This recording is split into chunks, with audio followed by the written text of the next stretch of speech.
રાજ્યમાં 9 high speed corridor માટે 5,576 કરોડની મંજૂરી। 809 કિલોમીટર લાંબા હાઈસ્પીડ કોરિડોરનું નિર્માણ થશે।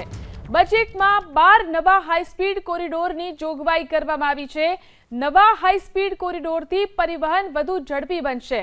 બગોદરા, ધંધુકા, બરવાડા, બોટાદ માટે 67 કરોડ 43 લાખ, તો બોટાદ, ઢસા, ચાવંડ, અમરેલી, બગસરા માટે 158 કરોડ, મેંદરડા, કેશોદ અને માંગરોળ માટે 81 કરોડ 38 લાખ, તો ઊંઝા, પાટણ, શિહોરી, દિયોદર, ભાભર માટે 858 કરોડ, તો આ તરફ કરજણ, ડભોઈ અને બોડેલી માટે 331 કરોડ, દહેગામ, બાયડ, લુણાવાડા, સંતરામપુર, ઝાલોદ માટે 1,514 કરોડ, અમદાવાદ, હરસોલ, ગાંભોઈ, વિજયનગર માટે 640 કરોડ, સંતરામપુર, મોરવા, હડફ, સંતરોડ માટે 861 કરોડ, તો સંતરોડ, દેવગઢ, બારિયા, છોટાઉદેપુર માટે 1,062 કરોડ મંજૂર કરવામાં આવ્યા છે।